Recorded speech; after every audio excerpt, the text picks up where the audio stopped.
So, the story of the Covington High School in Kentucky with their incident in DC in front of the Lincoln Memorial, where they basically had a confrontation with the Nathan Phillips, the Native American guy who was banging the drum in this kid's face.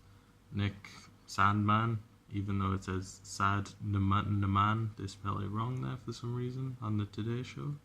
Twitter. The other ones they spell it right, but they spell it wrong in this one for some reason. But basically there was this interview with the main kid from the video, who has the drum played right in his face. So he's interviewed in this to give his side of the story, basically. And this woman, Mrs. Guthrie, I don't know who she is. It doesn't matter who she is. The Today Show lady interviews him, and basically she asks him to give an apology, and the kid is pretty damn straight. He's right. He's saying, well, I had every right to stand where I was standing. I was doing what I was doing. I wasn't hurting anybody. All he did was smile. He may have smirked for a couple of seconds.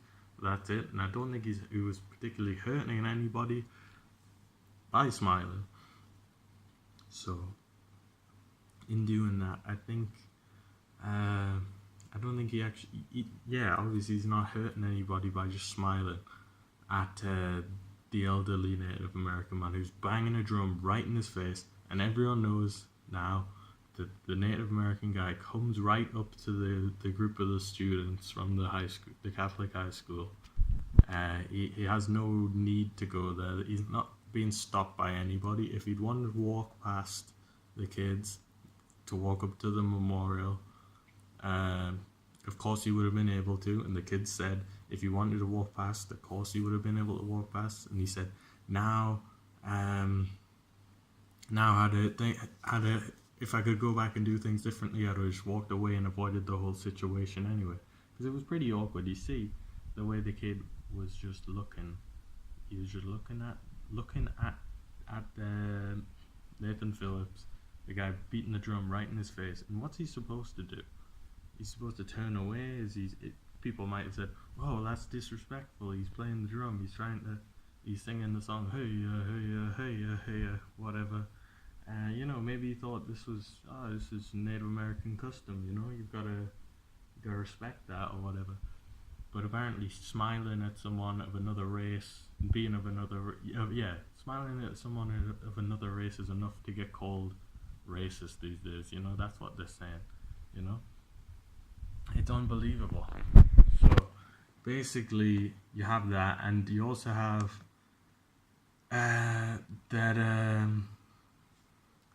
this Phillips guy. He isn't actually a Vietnam veteran.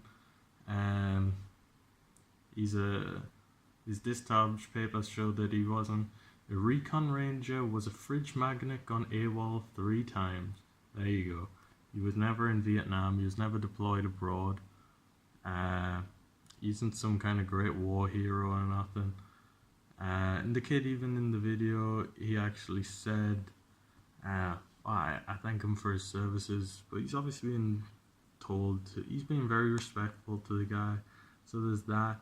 And honestly, asking the kid to give an apology when you've got grown-ups like the black Israelites who were there.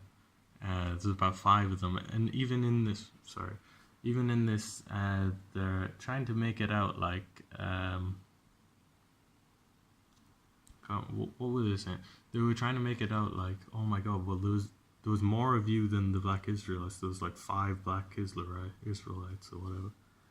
Israelites?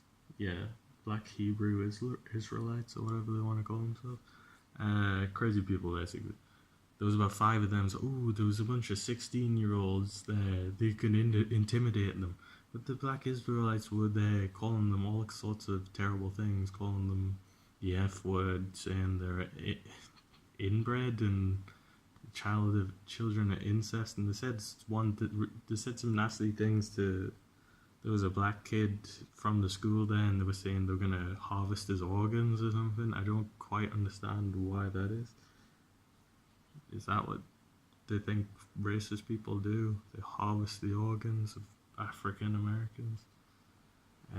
Regardless of that, you know, you've got grown people who acted much worse than the kids. You know, who cares if they were doing school pride chants and things like that? It wasn't anything seriously bad, you know, that they were doing to the guy, you know.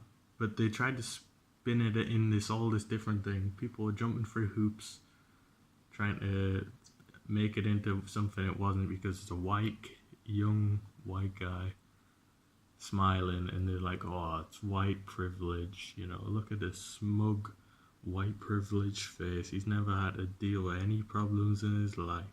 You know, he certainly has. He's had death threats.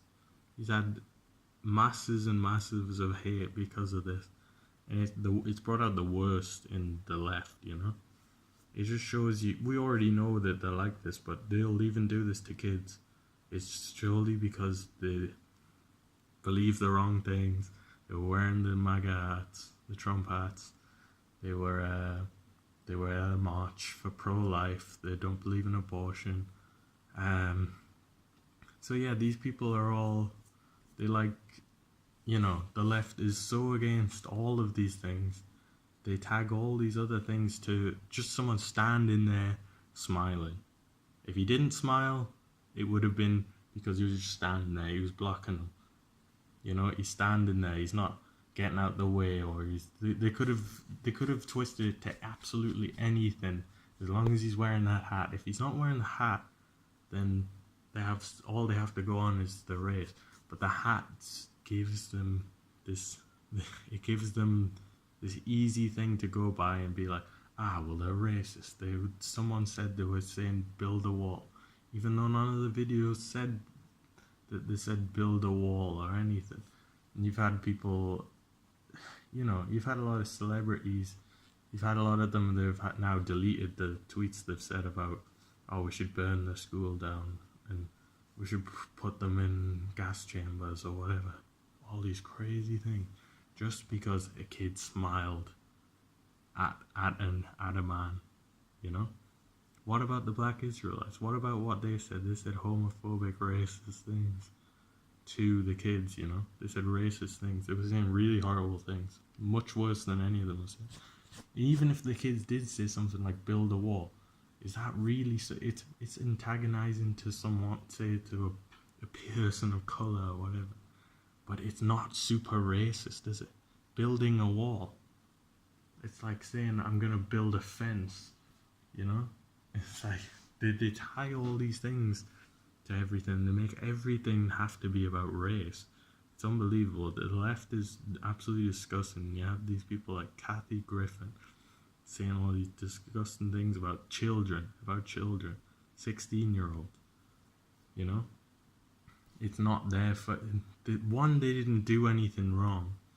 And two, even if they did, even if they did, but one, they didn't do anything, just standing there, smiling, and they were singing songs, and they're saying, oh, it looks intimidating. Yeah, a bunch of 16-year-olds looks really intimidating. Did you see the way the guy was banging the drum in his face? That's not intimidation. And you see, do they really deserve any of the death threats or anything? I don't think so.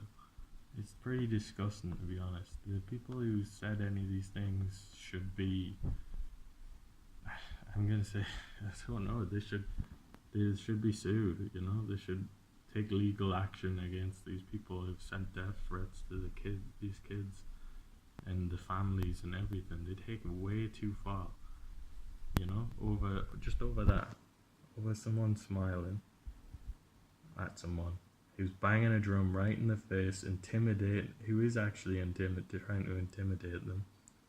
But yeah, because he fits the narrative, this old Native American Indian man, he fits the narrative. These kids don't, because of the hats they're wearing, the color of their skin, everything. Yeah, they're the enemy. They're evil. but and the media has done the worst they possibly could in this. They got everything wrong. They leaked everything. They brought everything out and twisted it into a terrible narrative. And look what it's done for the kids. It's meant that they received horrible, horrible death threats that no one deserved, especially not young teenagers. Terrible.